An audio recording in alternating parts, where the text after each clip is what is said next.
Oi you, it's time for another episode of Dorothy and the Dealer. Let's tune into the conversation.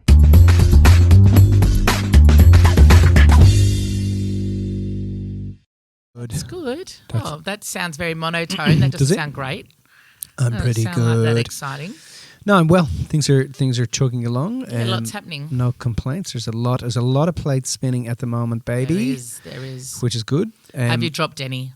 You always. I think that's part of life. You always drop a plate, don't you? Yeah. You always. Is there a something. song about dropping plates or something you can no, throw but in you there? know what's been on my. I was listening. You remember that song?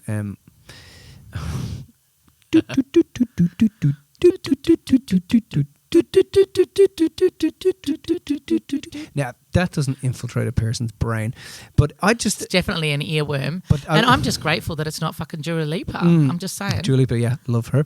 But I was listening to some Paul Oakenfold the other day, and he has a song that is very, very similar to that.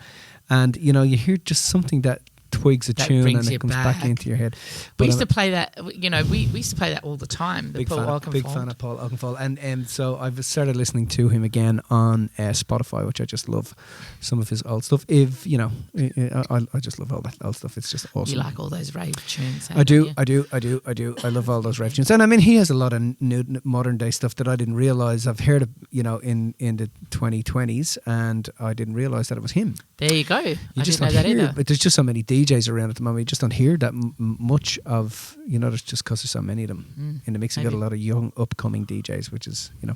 Yeah. So yeah, how's it going? What are we talking about? Well, what we're talking about is, well, you know, we have our meeting every morning. Yeah.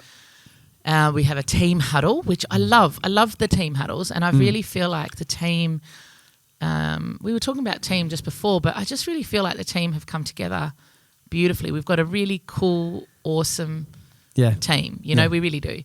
So our team huddles every morning. Last year, we were really into reading the mission every day, talking about the values every day and stuff like that. We've mixed it up a bit this year. Yeah. So we talk about the mission and our outcomes at the beginning of the week, how we've gone with our outcomes at the end of the week. Yeah. We talk about our values a couple of times, but today we talked about gratitude, and it was one of our things. And then you started saying something, and I was like, I'm so confused. It wasn't that I kind of got what you were saying, but you kind of went down a way, and I thought, well, this is a good thing to talk about because, firstly, because I can feel clearer. I think I understand what you were saying, but there were a couple of things you said, and I was like, that doesn't connect. So what do you think I was saying? Well, your summary was your gratitude. Everyone else was like, I'm grateful for the team. I'm grateful for RNY. I'm grateful for da-da-da-da. And you said, I'm grateful for gratitude. And I'm like, okay, I get it. I feel like what you were trying to say is that you were grateful that we can access that and that it's not just a throwaway type of feeling or sensation or thing that you just say. Like, you know, we talk about it all the time. People often say they're grateful, but it's like this list of I'm grateful for my arms, I'm grateful for my legs, I'm grateful for my this, I'm grateful for that. And it's like, doesn't feel like there's any, it's not that it's not genuine, but it's not really, when you've experienced relationships and letting it go and the work that we do, the equilibration process in essence, there's a level of gratitude that you reach that does not get reached and in other ways. Do you know what I mean? You just can't, it's just phenomenal, right? But then I think you were also saying that that practice of gratitude, that everyday gratitude, I think what you were saying is that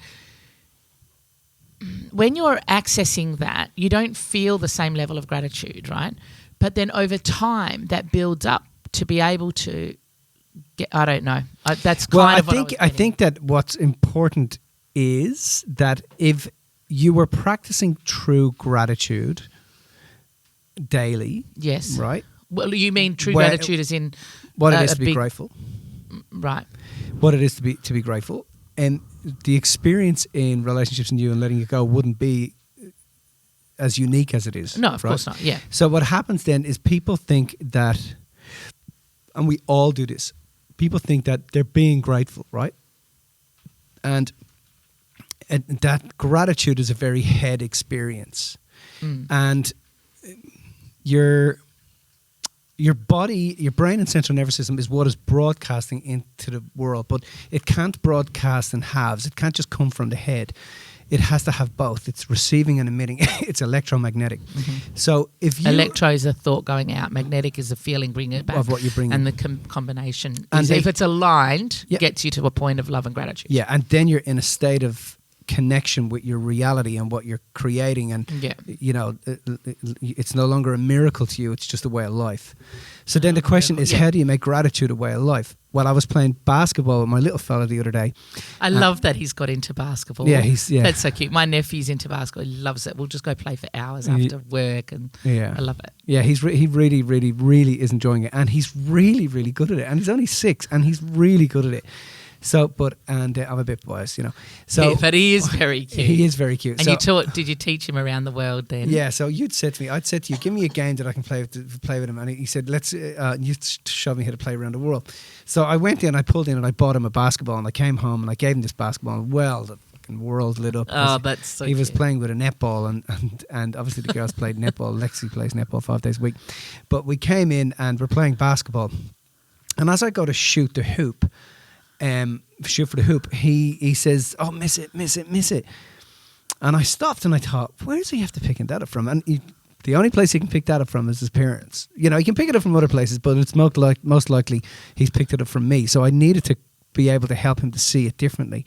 And I said, when you're competing with anybody, Ollie, I said it's important, like competition's important, but you really should be their biggest fan, because when you're someone else's biggest fan, you will attract people who shout for you. Yeah. So I said, really, when I'm going for that, you should be going, come on, Dad, you got this, you can get this, you've got it. And he wasn't meaning to do No, the he opposite. wasn't trying to. He wasn't. He was just, I know he just picked that up. And I know if I don't show him both sides, it's going to be detrimental.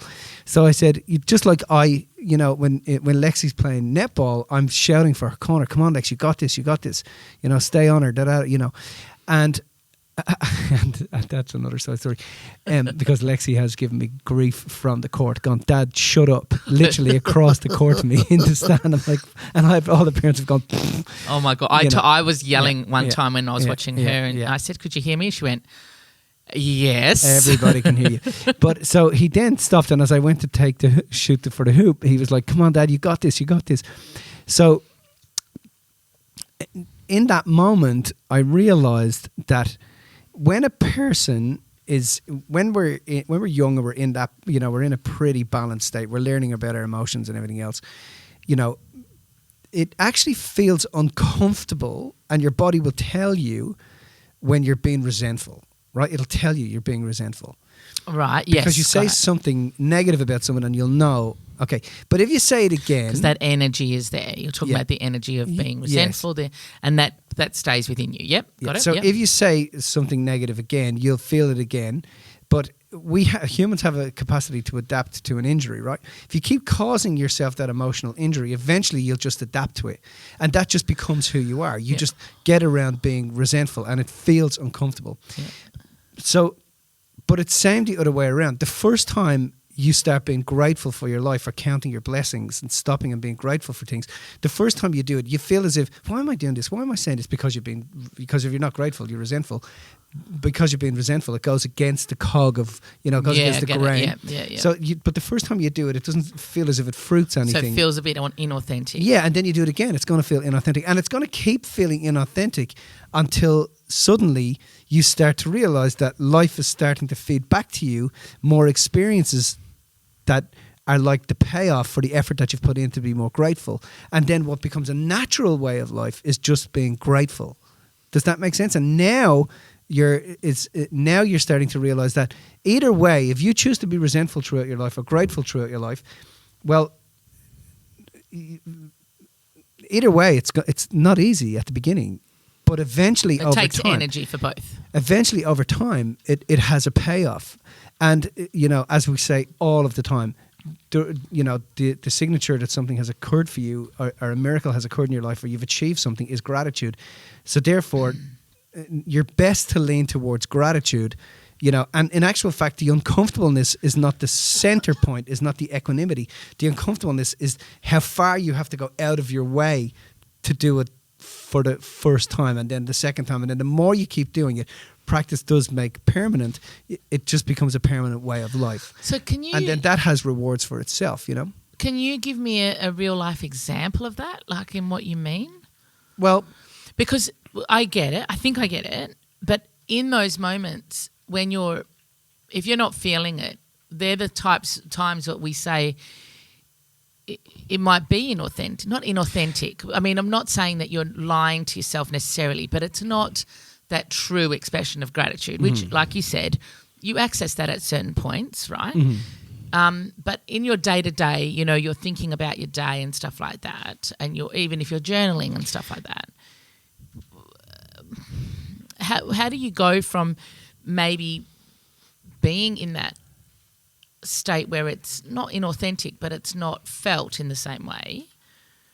Give me an example. Well, I mean, look, I think that it's first important to understand that, you know, your body will adapt to grace as well as it will adapt to disgrace. It'll adapt to gratitude as well as it will adapt to Fair. Yeah, to I get resentment. That. Yeah. But when you start to do it, there's a moment that happens where you just get you spontaneously combust. You know what I mean? You just get, holy shit! If all of these things hadn't happened, I wouldn't have had this. And then it starts to give you glimpses of, hey, this is all coming about, you know, because of the fact that you've been, you know, locating things in your life that you're grateful for, right. Actual things. So you're saying... So the only time that it feels like hard work, a lot of the time, is when you're not actually locating something you are actually grateful for. Do you know what I mean?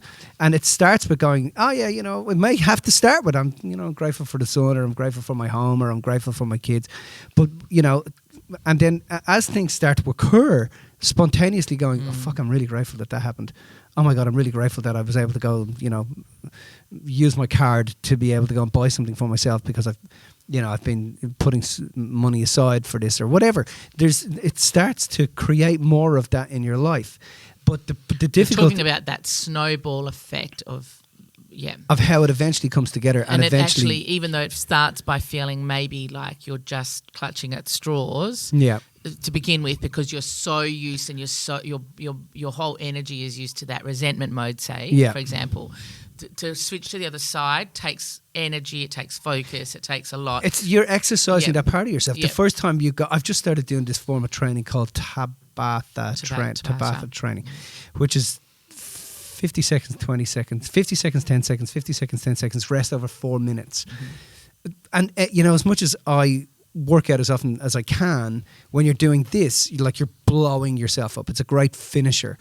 But you're exercising, you're doing something new that exercises a part of you. Like, I've always done this. I've always, you know, worked out my arms, worked out my chest, back, shoulders, biceps, triceps. I've always done that. But I noticed you left out your legs. Legs, yeah. But finishing on that stuff really allows you, finishing on that really exercises a part of you that was already there that you never realized was there. That extra push allows you to feel that level of something that was there, and afterwards you feel, fuck, you know, I never knew I had that in me. I never knew that was there. So it broadens your horizon, brings you to a new level of understanding of what it is that is going on, what it is that it takes to be able to achieve things and create things and have the things in your life that you want. Because if you're fucking resentful and you're broadcasting that into the world, you're bringing those things around anyway. You're bringing more situations that make you resentful anyway. To feel resentful, because definitely. You're addicted to the resentment. Yeah. But you can also be addicted to the gratitude and the things that make you grateful and appreciative of your life and what's happening. Do you know what I mean? And it's just a matter of leaning into what is required to do that. Pushing yourself and asking yourselves the question, you know, just every couple of times a day, well, what am I grateful for right now? You know, and sure, it feels uncomfortable the first time, just like doing Tabata training feels uncomfortable the first time. But the second, third and fourth time, you start to feel better about it. Exercising that gratitude muscle. Yeah.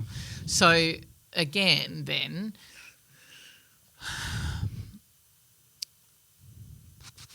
I feel like, so in terms of being grateful for gratitude, was that you basically saying, I'm grateful for this understanding that I have, that I can build on this in a way that I hadn't realised before? Yeah, I've always known that it was there, but this was an excellent way to stop and see and understand it a little bit further, you know, because I started to understand, well, this is why people get, they give up on it. You know, they give up on that gratitude, they give up on themselves. And there's so many reasons to feel ungrateful. There's just as many reasons to feel ungrateful in your life as there is to feel grateful. Yeah. And there's, people may think that they're grateful because they're saying, oh, no, I'm grateful. But if it's not a practice, and it's not a visceral response, if you're not feeling something in terms of what the response is like inside of yourself over time, but then you're not actually stretching that muscle. You know, you're not feeling it. Right. So in the Ollie example with Oliver, he was.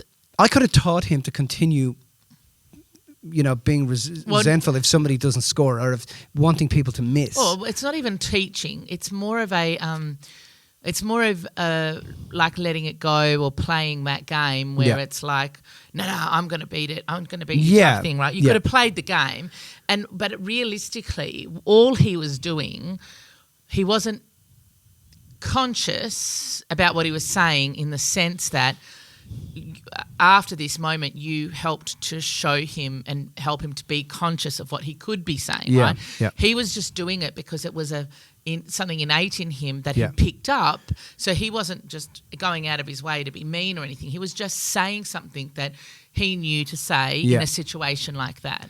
And that's an unconscious, repetitive thing that I suppose can be translated to everybody's life. You I don't know, you do X, Y, Z because you've always done it. You haven't really got and thought too much about it. Yeah.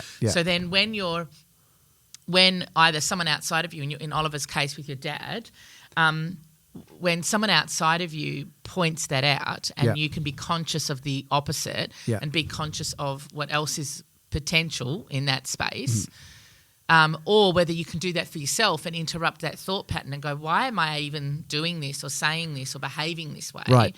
Then you can lean into. And I think the reason that partly why people don't do it is because they're not even aware that they're doing it. They're not even conscious that they're behaving in a particular way. Once you can be conscious about it, it takes energy that first few times. Is that what you were trying to say? That first few times takes energy, because this was like a habit, a learned behaviour, just not even a thought. Yeah, it just comes. Yeah. And so the gratitude is actually about making it a practice to feel gratitude. Yeah. So from going to having that inauthentic gratitude or that habit to actually making it a practice every single day and a mindset every single day to interrupt those thought patterns, to look at your life a little bit differently, to take that energy and that focus into something that makes you grateful. Basically what you're saying is that over time that builds up, and the energy that you would have been putting into the resentment over here goes into the gratitude over here. And then, just like we talk about all the time with the reticular activating system, it lights up different parts of your brain. So you find new things to be grateful for. Whereas if you're resentful, you find more things to be resentful for. And everything has a payoff. So your accumulated resentment generally ends in fucking tears, where something really bad happens. Where your accumulative gratitude also ends in tears of aspiration, where something fucking awesome happens. Yeah. You know what I mean? Yeah. But it's just, okay, so what are you doing with your energy? Yeah. Do you know what I mean? What are you doing with it? Yeah. Cool. So what did Oliver do after that? Oh, he was just like, go, Dad, you get it, I'll get the ball for you, it was awesome. It was just really, really good. Did you feel it? I love when he kicks my ass. Oh, yeah, totally. Yeah. He kicks my ass down there. He absolutely kicks my ass. And then Lexi, holy shit, man, she is just, I cannot get the ball off her. Can I just say, though, you're not the most sporty person I've ever met. Well, I don't know. I think you're good. I'm not saying you're not good athletically. You're great with riding and stuff like that. I'm a great soccer player. I am fantastic. Soccer player? Yeah, I've never seen you play soccer. Yeah, I can play soccer. I'm a really, really good soccer player. But I just, I've never it's never. If I put my hand to something, I can be pretty good at it. But it's not. I'm actually pretty good at tennis. Like Matt, who plays all the time, said to me, "Come on down and have a hit." And I turned up with, and had a game of tennis. Go on, how did you look? No, he was great. I looked fine. But he was he was really he was like, "Holy shit, man! I never knew you could hit a ball." I'm like, "Yeah, I can hit a ball."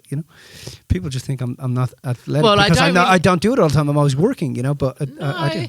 It's not that. It's also you don't really. I know you've played tennis before, but like if you're going to choose something, you'll go to the gym or you'll go for a ride or you'll go and you used to go for runs a lot more than you don't really go for runs so much now, but you used to do that. And so it's not like you don't do that sort of stuff, but I don't really see you play sports. Whereas from when I was a kid, I used to kick the footy around. Yeah. Still go to the park, kick the footy around with the family, or I used to play around the world and try and beat my brother, and I never could, but have to cheat in order to beat him. But, I used to do that sort of stuff rather than the running and the riding and those sorts of things. Do you know what I mean? But there you go. That's cute. The awesome. thing that's good. I can imagine Lexi would kick your ass though. She's great. I love that. She is really, really an excellent netball player. Her mother was a champion netball player. Yeah. Angela is still is an incredible netball player. Yeah. And it's a great game. It's a great game for young women to other learn. Than the ankles and the knees sometimes. Well, that's what happens. I mean, definitely, it's not very good later in life. I remember when I met Ange, we would, middle of the night, she'd be waking up at 2:00 in the morning. She'd be stretching her legs out, and I'd be like, "What are you doing?" So injuries. She'd be up there for 15 minutes stretching, trying to get rid of pain. Insane. All right, well, that's good. I'm grateful too. Even if you live the most extraordinary life, there is always more to learn. This is why tens of thousands of people are using MJB Seminars techniques to hack their consciousness and bridge the gap from where they are to where they actually want to be. MJB seminars use cutting-edge transformational processes that are science-based and backed to help people break through subconscious barriers and limiting beliefs in order to reset, reboot, and live inspired. If you'd like to know more today, Google search MJB Seminars Bridge the Gap, click on the first link and watch the video. Now, for simply watching the video, you will also receive a complimentary coaching session with one of our master coaches valued at over $600 to help you get traction in your life today. Remember, live life inspired.